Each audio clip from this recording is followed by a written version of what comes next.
Dr. DeMars, thank you so much for being with us today. And Ron, I'd like to welcome you in and get started with the first question. Oh, I'm excited. AnnMaria, here we are again. You're probably getting tired of this, seeing my face on these Zoom meetings, but I feel like I'm getting to know you a little bit, huh? I could never see you too much. There you go. Well, appreciate it. Well, let's do something that is important, which is to actually learn about your background, because I've talked to you many times now. I've watched a lot of interviews, but let's just start with your background, and you can start wherever you want. I can tell you the story that I listened to, where your mom pushed you out of the car at the YMCA when you were 12 and said, go do something, go exercise. So let's bring the listeners up to speed as to from then to now. All right. Well, I will tell you the part that's not on my Wikipedia page, because I usually don't talk about this because my mother's still alive. My daughter, Jennifer, the third daughter that nobody's ever heard of, is for years was a teacher down in Los Angeles. If you're familiar with LA, she taught on 6th and Union, like in the heart of the city. And she said to me once, Mom, a lot of my students' stories start like yours. They're living with a grandma who barely speaks English, who's an immigrant. They've been through the foster care system. They've been in juvenile hall. They have parents who are absent or addicted. And she said, you know, those stories don't usually end with, and she won a gold medal in the world championships and got a PhD and founded multiple companies and lives by the beach in Santa Monica. So I think that's the thing I don't talk about often is my father was mentally ill. So the state came and took us all away. And I ended up by the luck of the draw, and people look at me and say, well, how can you say you were lucky? But I ended up, while my sister went to foster care, my oldest brother ended up in real trouble on the streets. My second brother was old enough to go off to college, so he did. And I ended up with my grandma, who got up every morning and thought I was the greatest thing ever. And that made all the difference in the world. And so that's the thing I would like your folks to know, because I know you put people into homes, right? Oh, yeah. And my Jennifer said to me once, Mom, I'm the least accomplished of your children. And I said, Jay, that is in no way true. Because when people tell you who made a difference in your life, they don't talk about somebody they saw on TV. They don't talk about, somebody's article they read in a magazine. They generally talk about a teacher. And I'll bet most people listening right now could pause for 30 seconds and either think of a really good teacher or a teacher that was terrible, that somebody who had an impact that you still remember 40 years later. And most nice people are like, oh yeah, Miss Olson in 4th grade.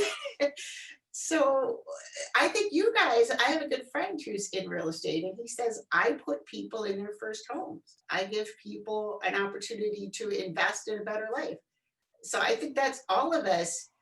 There's a great line I read in a book that said, the place you're meant to occupy in the universe is where your greatest passion meets the world's greatest pain. Or your greatest talent meets the world's greatest pain. And I'm really good at math. I'm really good at beating people up too. So that's a wicked combination, actually. I mean, you're good at math, and then I'm good at knowing how to beat you up with the math. That's even worse. So it's funny, Paul Peterson, my 6th grade English teacher, there you go. So you're exactly right. You're exactly right. There is that one person that gets you there, and I can think of that, and very, very valuable. So talk us through, but first of all, how did you know you were good at math other than what'd you do, stand up when you were doing the testing against other kids, say 3 times 7, and you were the first one to say 21? I remember when I was in probably 5th or 6th grade, I think I had the chicken pox or something, and I was out and I didn't get fractions because I missed the whole time they covered it. And some other kid helped me with it. But other than that, I think I've always liked math because there's an answer. I mean, so many things in life, there's not. And I think when I was a kid growing up, so many things were chaotic that it was something I could find a solution to. And you're right. It's that you can't argue over it, right? Right. There's no debate. It's black and it's white. It's logical. You get there. And so you weren't exercising, and you got into judo. Okay. And it's kind of a funny story, because you were saying, well, I was an overweight girl. I couldn't do track. I was short. I didn't want to do track or swimming. And then you realize that you were so short, they couldn't get leverage on you. Right. Right? Take us through that. And I mean, look, it's one thing to go do judo. That's awesome. It's a whole different animal to become the best in the world.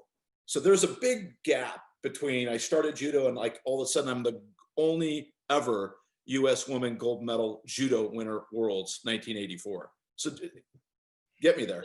You know, I think a lot of times the disadvantages people have are their greatest advantages. And what I mean by that is when I was a kid, I had no money, right? So I couldn't travel to Europe. I couldn't go to these other big tournaments. So when I started, I could beat the other kids around. I mean, I had 3 brothers and a sister, and we fought all the time because we had no parents around to referee.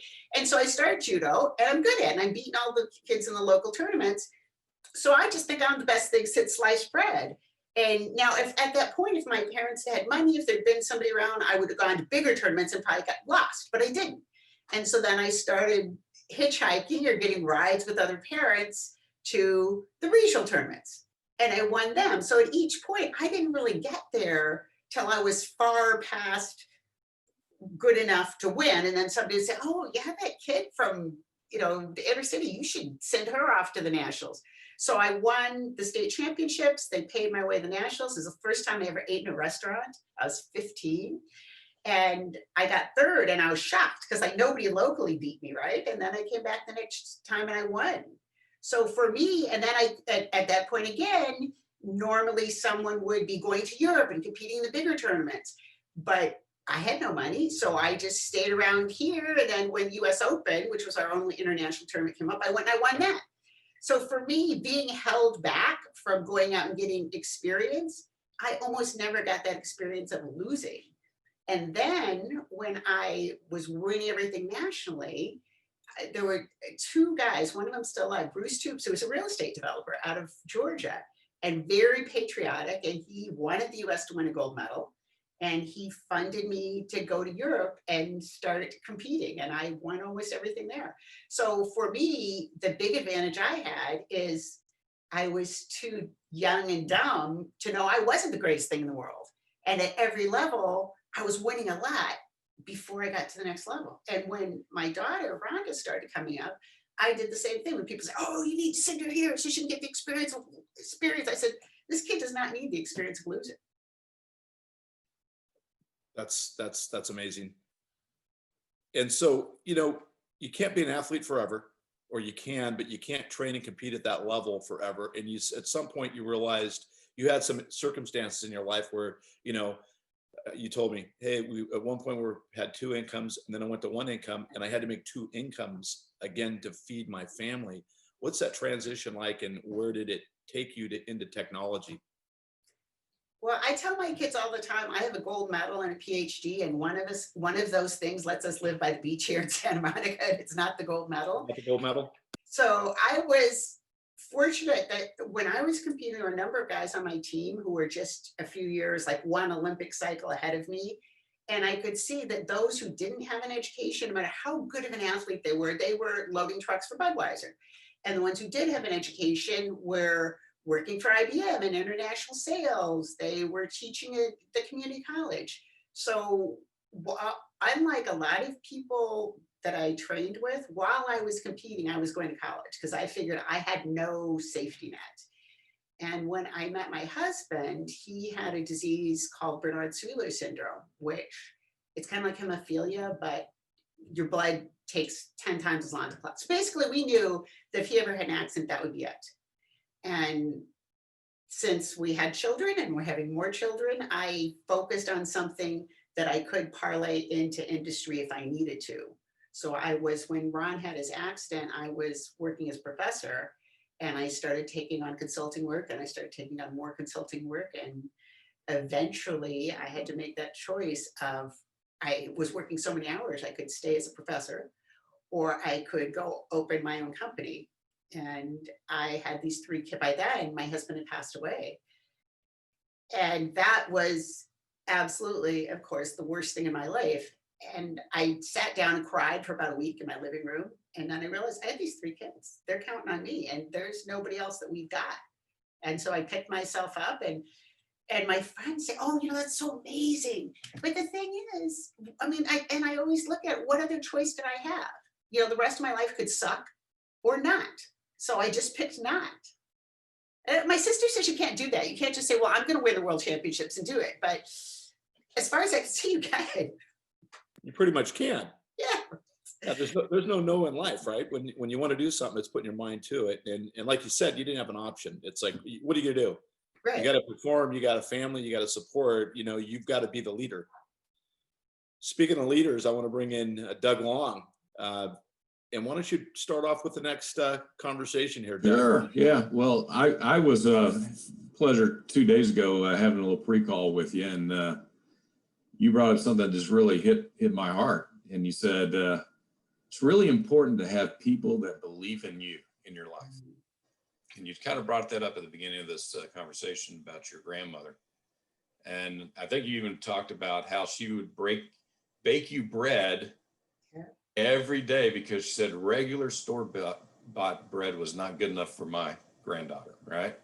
Yep. So from your mind, in terms of how important is it to have somebody in your life that believes you're the best? Not only in your mindset, but your self-confidence and what you do. And how important was your grandmother in really getting you on formation and getting you onto track? Oh, I swear to God, she is the one reason I am not in Chino Women's Prison right now. And people laugh when I say that, but before she took me in, I mean, I've been in juvenile hall multiple times. I was in so much trouble, and she didn't care what anybody said. She just thought I was the greatest, smartest thing in the world.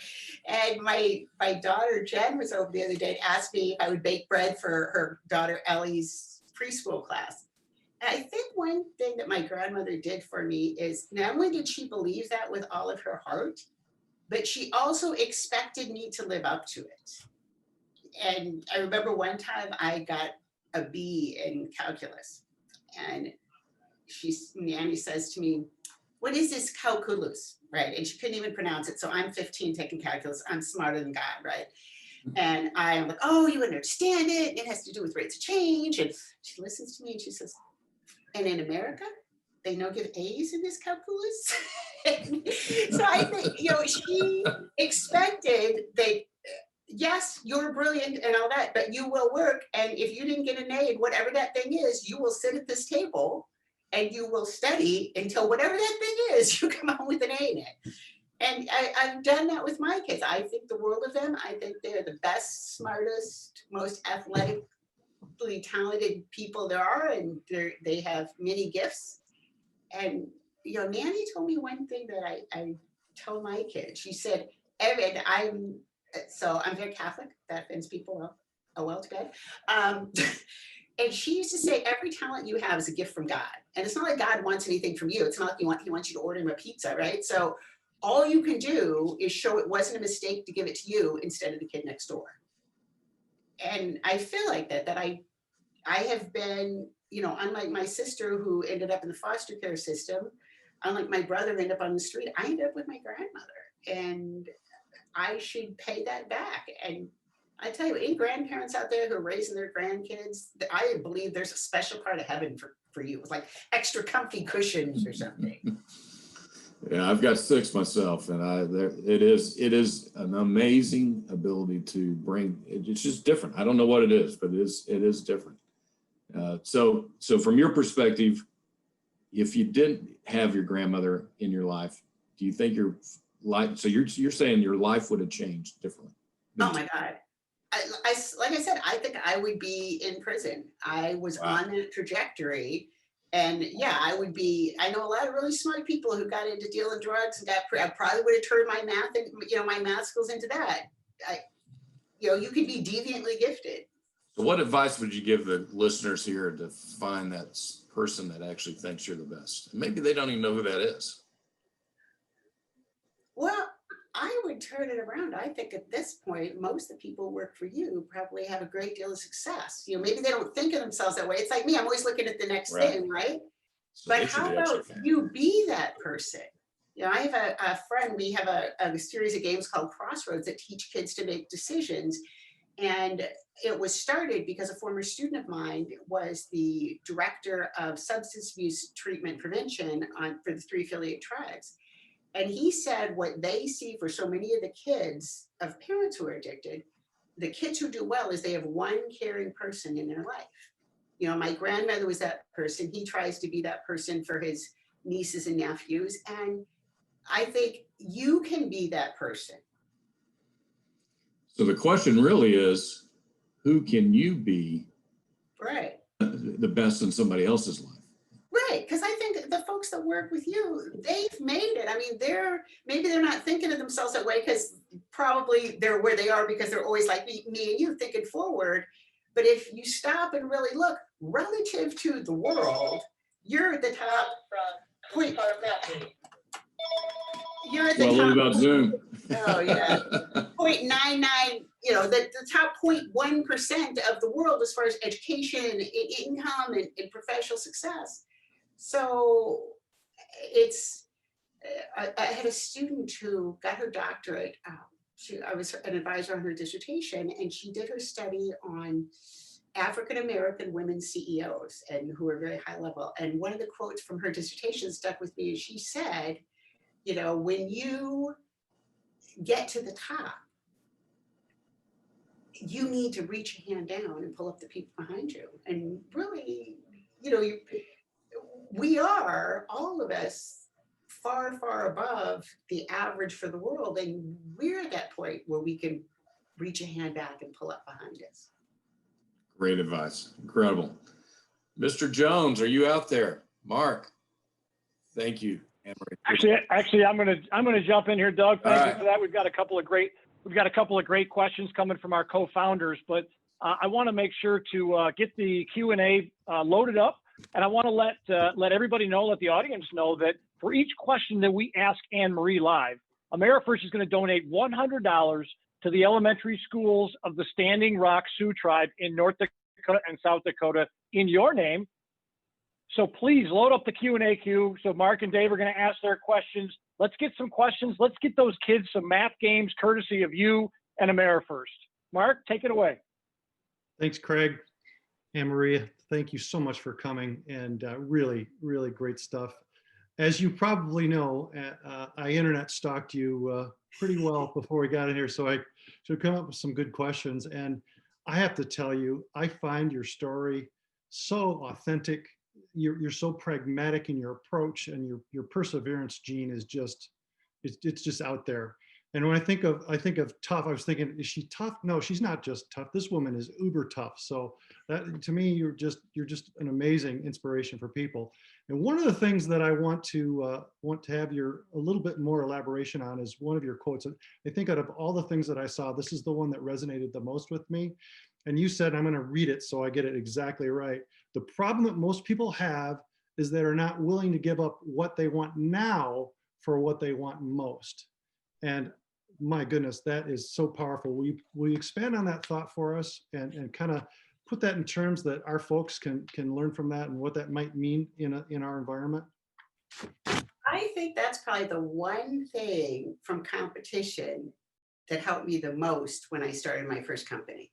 Because I looked at a lot of people that had a really, really great talent. A lot of people were more talented than me, right? And they had a lot more advantages than me, from coaching to international travel, to train or whatever.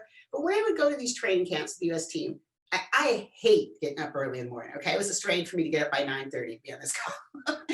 But I would get up at 5:30 before I went to my job as an engineer, and I would go out and run sprints uphill in San Diego. And I hate running sprints, and I hate getting up early. Or I would get up and I would lift weights, and I would see these people who were more talented than me, and 8 times out of 10 they would do it, but the other 2 times they would lay in bed, because who doesn't want to lay in bed when it's cold and you're in Colorado Springs, the Olympic Training Center? And every time you miss practice, every time you miss an opportunity, you let somebody like me get ahead of you. And what I would see when I would go to these international tournaments, everybody wants to win on the day of the tournament, right? Everybody really, really wants to win, but it's wanting to win when you first open your eyes in the morning 3 months before.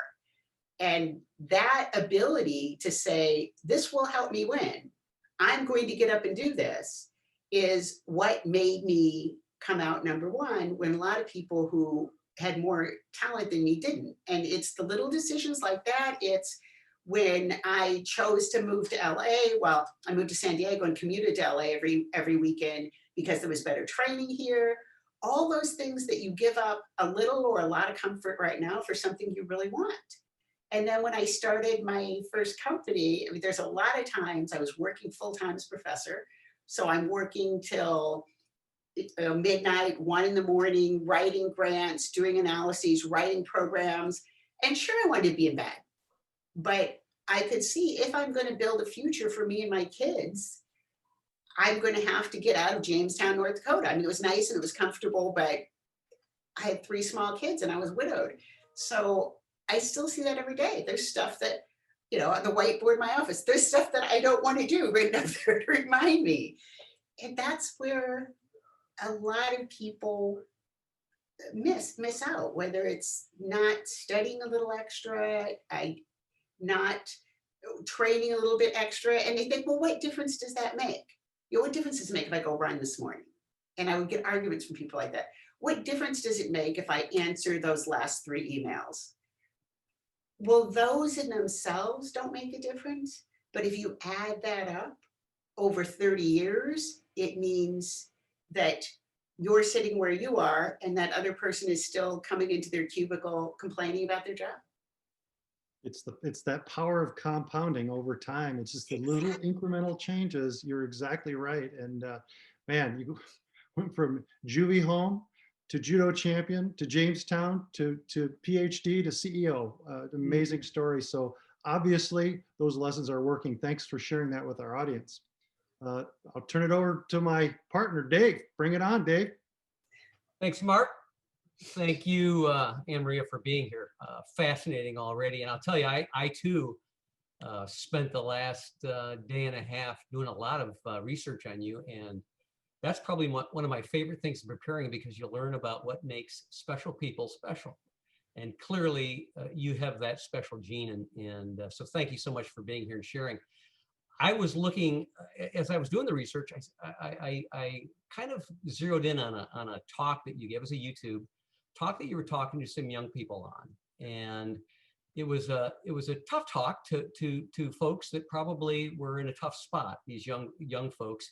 And what I took from it was mindset, and it was clearly getting your thinking proper. And you were talking about the basics of self-discipline, self-worth, drive, resiliency, those types of things.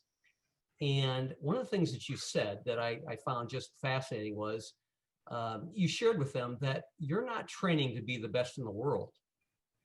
Rather, you're training to be the best in the world on your worst day, which is absolutely mindset, because on your worst day, it's really hard to think about the upside of what you do. So very fascinating. And to the point of mindset, what I want you to talk about for a second, and considering our audience, which we talked about, sales folks in the real estate industry and the mortgage industry, what you said that really, really resonated was you said, nobody has the right to beat you. And I'm sure that there's many different contexts for that question, but that to me was about mindset. Take a second, take us a little deeper in that thought and tell us what you were thinking about. Oh my goodness. Well, I tell my kids that in 2 contexts. One is just from their personal life, because I, have obviously came through a situation when I was young where I witnessed a lot of violence, and no one has the right to put a hand on you. And I told my kids that from school, from any situation you're in, I will deal with the adults in your life. Anybody that touches you, pick up the largest object you can and hit them as hard as you can with it, and mom will call a lawyer. So I don't know if that's the best parental advice, but my children were raised not to be victims. The other thing I look at just in success in general, I would hear this as a competitor, and I run into it now, founding a startup. Oh, well, how could you win? Look at you. Because at that time, when I started judo, I was living in the Midwest, not a hotbed of judo. Obviously, I'm not Japanese. I was a girl, grew up to be a woman. I was not from any place you ever heard of. Ron mentions knowing the Gracies. I didn't train with anybody ever heard of. I had a coach that was in Japan in the Air Force and then came back to go to school in the GI Bill. So I had zero advantages, but I just figured somebody's going to win. Why not me? Why couldn't I win? And when I went off to college, there were exactly 2 Latino students other than me and my brother at Washington University in St. Louis. And they were both graduate students. So, you know, as pepper in the salt shaker, you could look at every reason, race, ethnicity, family background, where I should not succeed in things. And I just thought, well, just because that person their family has money, that doesn't mean they get to, you know, score higher on me than the exam. Just because that person is from Cuba and they have a national training center, doesn't mean they get to beat me. And so often we give people, my friend Gary is in the LA Sheriff's, does the gang unit. And we were going out to get ready to compete at something once. And he said, don't give them any more respect than they deserve. And I thought it was a brilliant piece of advice that yes, you want to respect your competition, but not any more than they deserve. And I think that's true in business as well. Now when I started 7 Generation Games, I'm going to make video games to teach math. And when I first started, people said, well, you can't do that. I mean, I had a VC tell me this to my face. We know what people who found successful video game companies look like, and they don't look like you. They're white or Asian and male, and they're from Silicon Valley and young. And I said, you know what? Fuck you. I'm going to make money, and you are wrong. And I went out and I raised, within a couple of years, almost $3 million in non-dilutive funds through grants and Kickstarter. And now my family owns 85% of the company still. And we're in multiple countries, every state, tens of thousands of kids use our games. So yeah, nobody has the right to tell you that you can't be successful. And I started that in judo, and now you can tell this is why Maria meets with the investors, not me.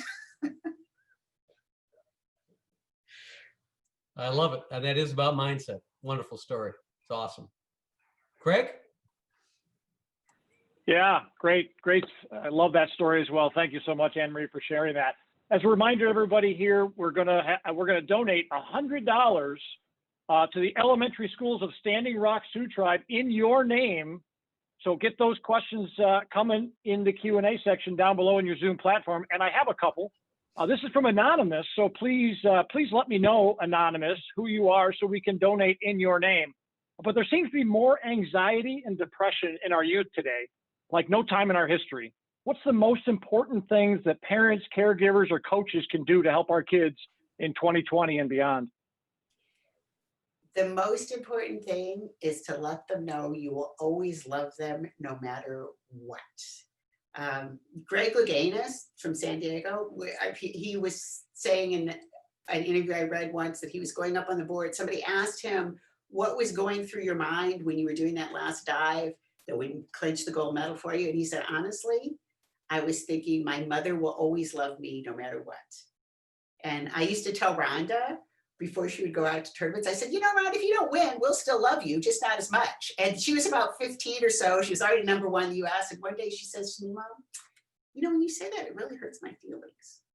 And you think of her as really tough, right? But of course, she's a 15-year-old kid. And now, whenever she was going up for any challenge or anything, I would say, no matter what happens, we will love you no matter what. Now, it doesn't mean that if you're a dumbass, I won't come after you. But I think that gives people a certain amount of security that, you know, my kids joke about it sometimes when they're having a hard time and they call me up and they're like, oh, my mom thinks I'm cool. But it does. It matters so much. And you can almost see the kids that even as adults that grew up with that knowing that your parents love you no matter what you do, and the kids that were always kind of wondering if I screw up, if they won't. I think you just tell your kids that and they will roll their eyes, you know, if they're teenagers, give you that look, but it matters. It makes every difference in the world. Yeah, indeed. And I think I heard you say on our pre-call about letting them know how special they are every single day. You love them and really how special they are and that they can do anything. So that's great. So John Insco from Cincinnati, Ohio, you brought up Rhonda, asks, what led Rhonda to go into the fight game? You know, she's And he's not sure what the fight game was. He's obviously not a follower per se, but he was just curious about what led her to go down that path. well, she was 21. She'd been in 2 Olympics. Judo is not a way to make money. And she was trying to figure out what to do next. And she was watching a fight on TV and she saw it was Gina Carano, I think, and Chris, I forget her last name. Anyway, so these 2 people are fighting on TV, these 2 women, and she sees the respect that they get. And she said, all those years that I was in judo, nobody really treated me with respect like that. So that was one thing that really caught her eye. And Rhonda is, one thing people don't know, but she's really good at math. She is. And so she said, this is a way for me to make a lot of money. And I use her as an example when I teach kids algebra, where she went to Dana White, who is the president of UFC, and she said, here's the deal. I will do these fights for a certain amount of money that you're paying these other people, but I want a percent of whatever they get, whatever pay-per-views you get above 1 million or something. And he's like, this little girl is never going to sell 1 million fights. And the other thing she did is that's super smart, and this relates to you guys in contracts. And I didn't just teach my kids about sports, right? They sent her a contract that said that they own the right to her image and name in perpetuity. And she said, I don't feel comfortable with that. And she crossed that line out. And so every dime she's made since on appearances and everything has gone to her, where any of the other fighters, the money goes to USC. So she was very good at math. She saw it as a way to make a lot of money. And then when she didn't like it anymore, she went to the WWE and made a lot of money. And then when she didn't like that anymore, just because it was too much traveling, she now works for Facebook doing esports online. So it was a way to make money. Does not surprise me that she was good in math by any means, knowing her mother and the story we've already heard. Dustin McNeese from Michigan asked, what's your biggest failure and what lesson did you take away from it? Oh, that's a really good question. Yeah, I've been asked a lot of questions and I don't think anybody's asked me that before. One thing, and I kind of mentioned in my blog, one thing that was a failure for a long time is not looking at other people outside of how they can help me. I guess there were 2 things. And that was one of them, where for years, I was so focused on, I gotta win. Can you help me win? We'll be friends. Maybe not friends, but we'll work together. Can you help me win? No? Okay, have a nice life. And there were so many people that had so much more than their judo ability. Like maybe my friend Roy Hatch was in the Special Forces for 20 years. And then he got out and was working as a manager for one of the telephone companies that became one of the top 6 teams in the world in Call of Duty. I mean, he's just a cool guy. There's so many people that, okay, maybe they weren't the world's greatest judo player. Maybe they weren't super successful in business, but they're just amazing people. And I think that failure to look at people other than people I could learn from, just people I could learn from about life as opposed to learn from about business or get a deal with, I think that was a really stupid thing that I did for a very long time. Another really stupid thing I did for a very long time was always try to be the smartest person in the room. And so instead of trying to learn from other people, always trying to one up them. And it's embarrassing to realize how long that went on in my life before realizing that's really stupid. It's not like the world is pie, that there's only so much success can go around. And I don't know why it took me so long to learn those things. Thank you for sharing that. That really means a lot, goes a long ways with this group. Susan Brace from Arizona asks, what are your feelings and thoughts about participation trophies, not just in sports, but in every activity kids are involved in? Do you think it's being recognized for just showing up as a hindrance or a success, or is it an encouragement? I think it's a good idea at the very beginning. My friend Frank Sanchez runs a judo tournament that's Bill's his kid's first tournament. So you have a bunch of judo clubs, everybody brings kids who's never competed in a tournament before, and they put them in groups of, say, 3 kids. Frank also owns a trophy company. So they put them in groups of 3 kids, and so every kid gets a trophy, first, second, or third. And what Frank says, and I truly believe this, is that judo is a tough sport. You know, people can knock you down, they can hold you down. If you're, you know, they can choke you if you're over 13. And so any kid that shows up and stands on that line and faces down their fears for the first time deserves a trophy. So I think when kids are very first getting started out, I think that's fine. But at a point, no. So I think for little kids, it's good. Maybe for the very first time, you know, if you compete the Boston Marathon, I think you ought to get a ribbon that says finisher. But I think you can encourage kids and still recognize differences in accomplishment. Like, you know, the kids in his tournament get first, second, and third. And after a point, no, you know, you don't get credit for just showing up. In my company, you just show up at work, that's not enough. You know, you need to make games, you need to make sales, you need to do things. So at the beginning, I think it's a good idea, and then you need to wean off of that. Great, perfect, thank you. Mike Hoffman from Michigan asks, back to Rhonda, when Rhonda suffered her defeat to Holly Holm in defense of her title, did she come to you for advice? Everyone was stunned by her loss. How did she rebound from this, and what can we learn from it? She was home licking her wounds for about a week and really sad, maybe a little more than that. And, you know, my husband died when Rhonda was little. So the 3 girls are pretty close because for a long time it was just me and them. And so, you know, we let her be home crying for a while, and then we just went over and got her out of her house and said, enough of this. You're coming over. So, and Maria by then had, I think she had 3 kids by then. And so, yeah, she was just in the middle of a big family, and I think that made it a lot easier. And Maria is a sports writer, and Rhonda's agent said, you know, there has to be some public statement about this. And Rhonda didn't want to say anything, didn't want to do anything. And then Maria just sat down and said, look, I can write, I'm your sister. And so they wrote up some things that didn't get published, I think, which is kind of cathartic. And then Maria, I think it was for Sports Illustrated, because she used to write for them, wrote some article about Rhonda and said, you know, we're her family and we loved her just as much the minute after she lost as the minute before. So I think just having her, what we did is we just brought her home and surrounded her with the people who were always there.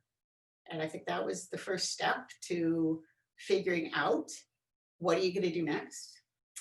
And the other thing, we always had in our judo club from ever a rule, a 5-minute crying rule. You can cry for 5 minutes for any reason, because we had little kids too, right? The club started at 5. You can cry for 5 minutes for any reason, and that's it. That's your max for the day. And so a kid would, you know, get bumped and they'd cry for a minute. I'd let them go sit on the bench, and I wouldn't make a big deal of it. And I'd say, you cried for 2 minutes. Do you want to cry for 3 more? No, I want to save it for later. And they'd come back. So yeah, when I went over there, I said, Rhonda, you have so maxed out past that 5-minute crying rule that she kind of gave me a look. But it's like, no, we're going to Jen's house. We're all going to have dinner, and that's it. And I think it was kind of up from there. If Rhonda hit me, I think I'd need a lot more than 5 minutes as well. So next question comes from Linda Thomas in Tampa, Florida. I love your attitude and your fail or not fail, and I choose not to fail. How can people be confident enough to know they have that choice also? Well, everybody has that choice. I mean, it's just reality, right? Because you have the choice of 2 ways of looking at things. I completely cannot succeed. Okay, well then it sucks to be you. Is that what you want? And it goes back to, like, you know, and I want to say it was Mark, but you know, like we talked about at the beginning, giving up what you want now for what you want most. Maybe you can't do it right this minute, whatever it is. You know, my business partner, when I founded Spirit Light Consulting, which was my second company. um, he had a really great line when we started making these games. And he said, just because a kid hasn't learned it yet doesn't mean they can't learn it. And I think it's true as well, whether it's business, just because you haven't succeeded yet doesn't mean you can't do it. When we talk about somebody who's a serial entrepreneur, we talk about that like, oh, that's very great. But a lot of times that means they didn't succeed after the first couple of companies and now they'd go and build another one. You just take every little step that you can to get to the next place. And I've had those moments where I just think I will never be able to get off this treadmill. I get enough contracts that I can make the payroll, and then we hire some more people and I need to go in and bring in more business.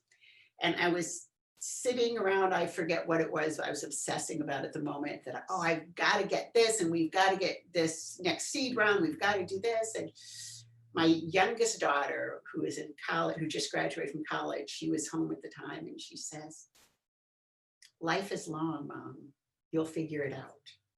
And I thought, wow, how did you get so smart? So I think there's that, even if you fail today, at the end of the day, there's another day. That's how time works. So you get up tomorrow and you try again. And eventually the computer will not defeat you. That program will work. Eventually people will get tired of you calling them up and they will invest in your company. Eventually, if you go on long enough, you will succeed. Indeed. Obviously, you have a lot of fans out there. One in particular says, amazing lady. Her grandmother was an angel, and it proves that kids need positive people around them. God bless her and her family. Indeed, indeed. Let's see. Dawn Diltz asks, how did you help your daughters face their fears? It maybe sounds trite, but I think one thing that comes is they knew that I had their back no matter what. And you know what? A lot of people say that, but when it comes right down to it, and youth sports is something I have a lot of experience with, both as a competitor, a parent, a coach, and you'll see these parents say, well, I'm just doing what's best for my kid. My kid, my youngest, had every bit as much talent as Rhonda. She won the junior nationals. She won the state championships in California, which is not an easy thing to do. And she comes to me at 11 and she says, Mom, I want to quit judo. And I want to play soccer. And, I had to face all the people I knew who thought my little Julie was going to be the next Olympian from this country and the next person to bring in Olympic medals. And she was already bringing home gold medals to Southern California, and say, this is not what Julie wants to do. She wants to do soccer. And I know nothing about soccer. For years, I would tell people, I don't know, she plays in the back. She's not the goalie. But I took her to soccer tournaments. We, sent her up. I flew back from Brazil when I was down there for watching Rhonda fight. And we went up to UC Santa Cruz and I dropped her off at soccer camp. So there's those times you bite your tongue, and this is what maybe doesn't make you look cool to the other parents, but maybe the coaches don't like you. There's plenty of times that people thought I was the meanest mother in the whole world, but I thought this was best for my kid. And my partner, the same one who I started Spirit Light Consulting with, was a Marine, and he said physical courage is far more common than moral courage. He said there are people who will jump on a grenade in a foxhole for you that wouldn't stand up for you at a meeting. And as a parent, there's plenty of times when I have, whether it was going to the athletic director in North Dakota when they said Maria couldn't pole vault because it's a boy's sport, and saying, look at me. Do I look like I never heard of Title IX and I will not sue your sorry ass? Because if that looks like it, you better look away and look again. And so having your kids know that you have their back no matter what makes a big difference.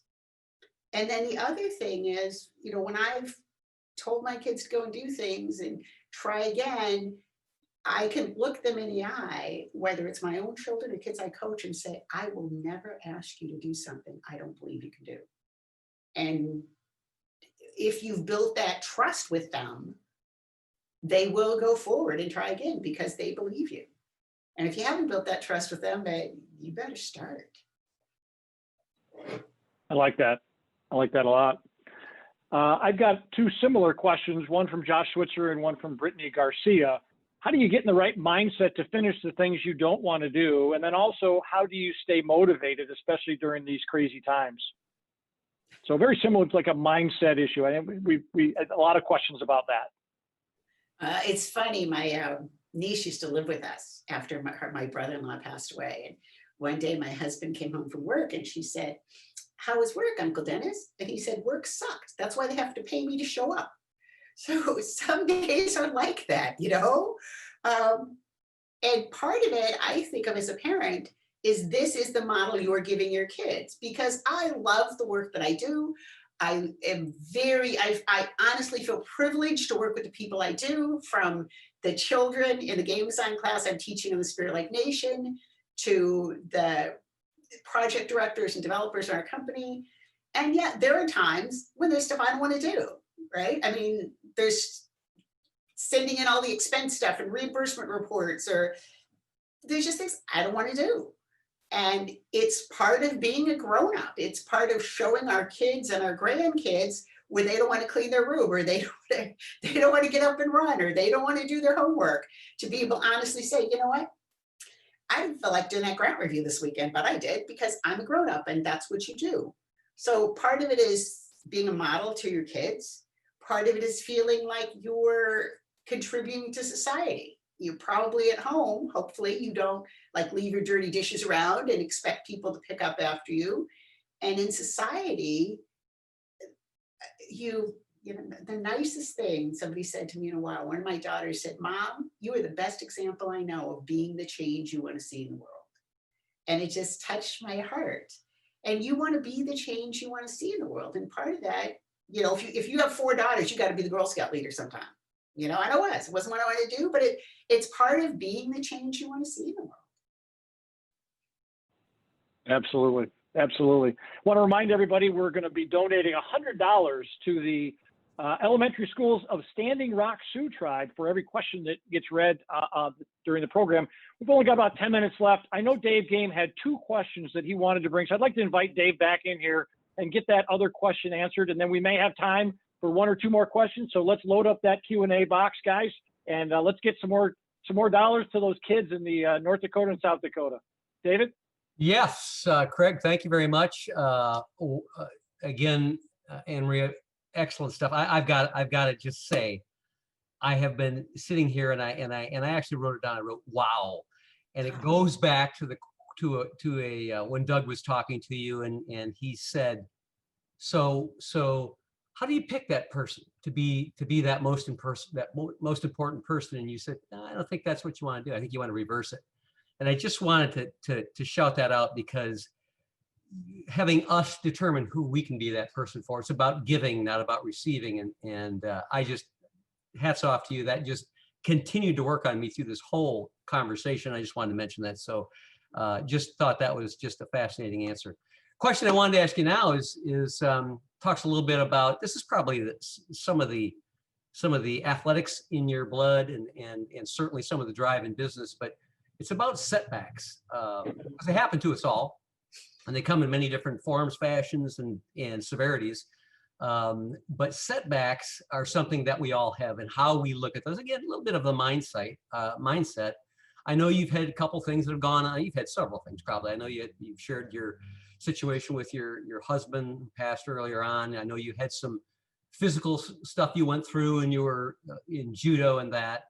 And you said it earlier. You said you need to live your life like a victor versus a victim. Mm-hmm. Mindset again.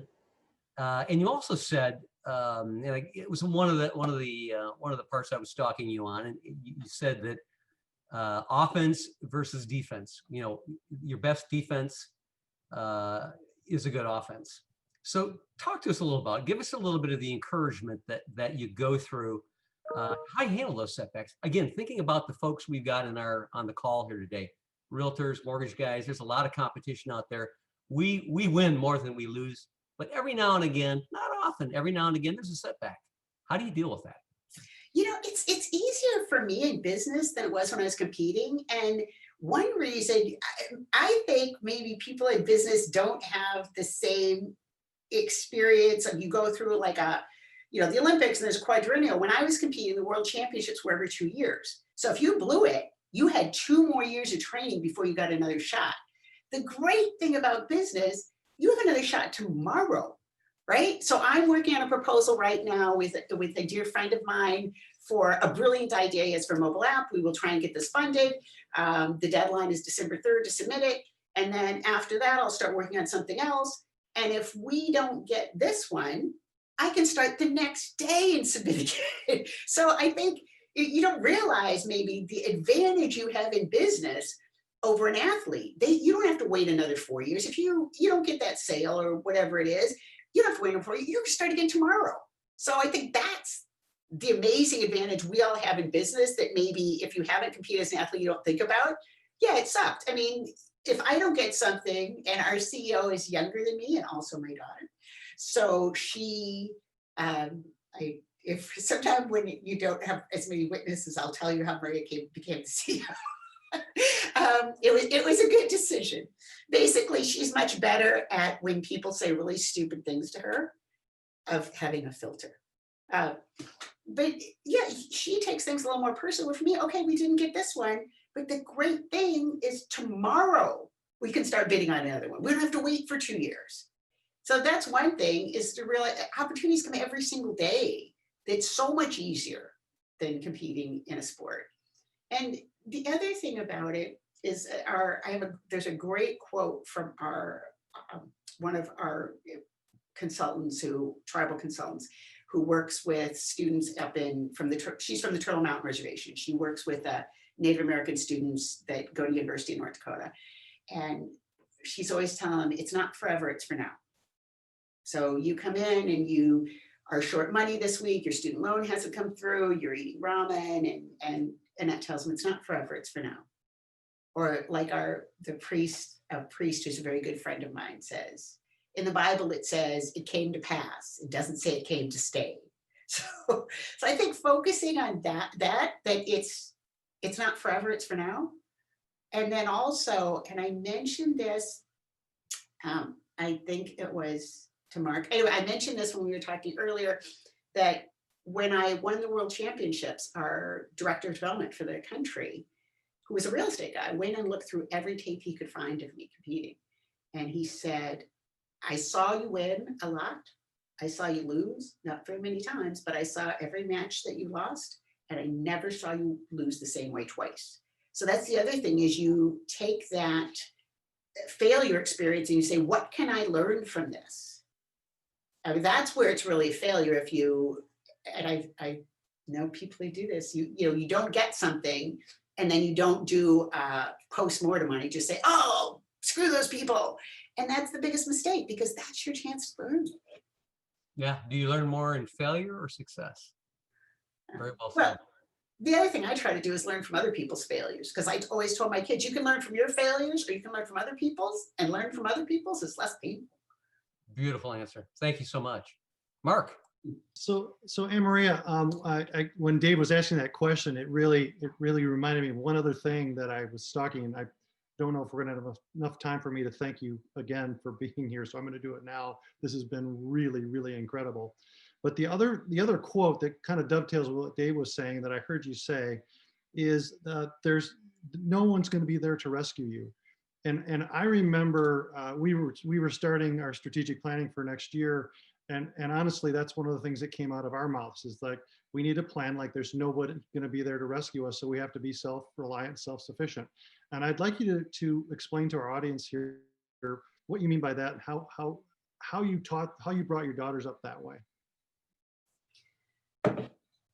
Well, I think often when people don't win or they're not successful, their argument is, oh, well, we couldn't get funding from this, or we couldn't get this person to invest, or we couldn't, and it's always something outside of themselves. And so and again, it's like I said before, I think that sometimes your biggest advantages are the disadvantages you have. So in my case, when I was young, I left my last foster home when I was 15. I made a fake ID, which was much easier to get away with back then, before all the computers. I went to the public library. I got a card. I typed up a fake ID card. I went to one of those little photo booth things. You could put in like 50 cents. got a picture, and there was a little card for 50 cents you could laminate. I made a fake ID that said I was 18. I went out and got a job. I got an apartment. And when I look back at this, is insane, right? Like when my kids were 15, if they weren't home for dinner, I was ready to call highway patrol. But I didn't have any other choice. And it was kind of like the same choice that came, down with my husband later when he passed away. It's my life can suck or it cannot. I made a fake ID. I got a scholarship, National Merit Scholarship, to go to Washington University in St. Louis. I forged my parents' signatures on all the forms, and I went.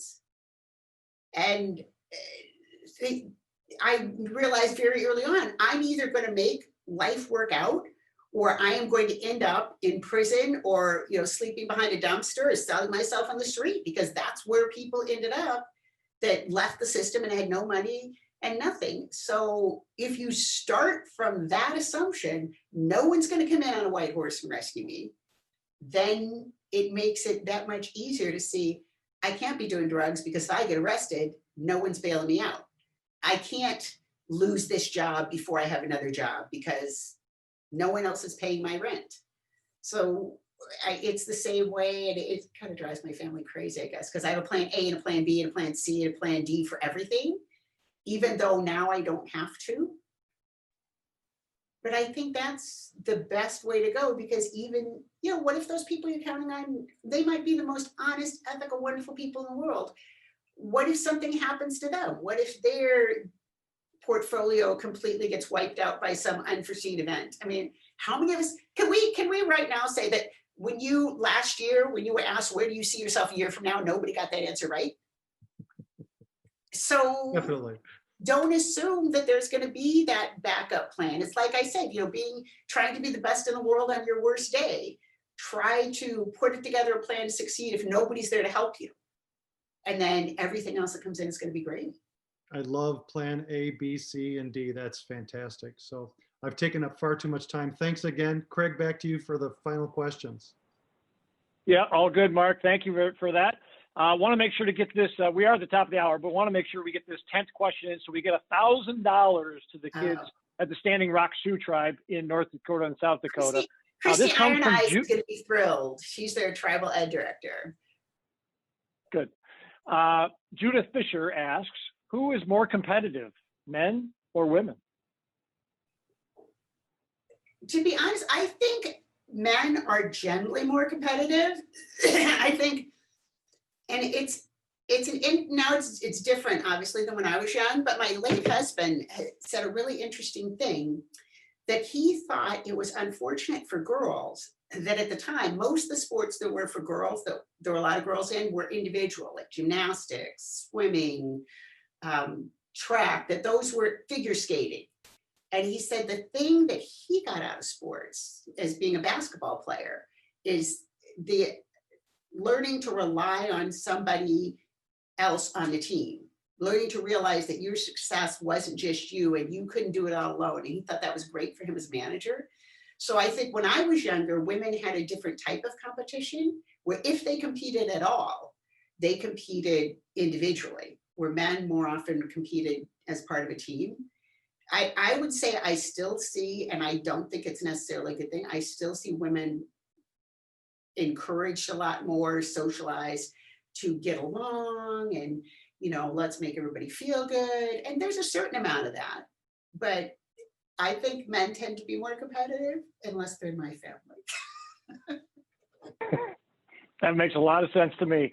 Well, thank you so much. We're at the top of the hour. I'd like to bring all the panelists back and have Ron bring us to a close. Ron? AnnMaria, I've got pages and pages and pages of notes that are off the charts. You've written a book called On the Ground. What's Winning the name? on the ground. Yeah. Winning on the Ground. Winning on the Ground. And I think you've got a new book you're going to write. It's going to be called Be That Person. There's enough content in today's recording alone for you to write that book, and I'll be happy to help you with it if you need a co-author on it. But what a great day, great stories. I really was moved by the one that said, be the example of what you want to see in the world. It's got to be one of the most powerful statements I think I've heard from anybody. And just it's an example of today. I mean, if we can walk away today with the takeaway, to me, that's one of the biggest ones. And I want to thank you from the bottom of my heart. We look forward to doing a lot of fun things with you in the future. I know we will. And guys, jump in from here, but thank you from the bottom of my heart. What a great day. Appreciate you so much. Thanks for having me. Appreciate you. Thank you. And you Yeah. rocked it. All right. You rocked it, Thank- AnnMaria. Thank you thanks. so much. Thank you. Well done. Yeah. Appreciate it. Thanks, everybody. Thank you, Be safe, be You're smart. the best. Thanks. Thanks for everybody joining us today. Have a great weekend. Take care, everybody.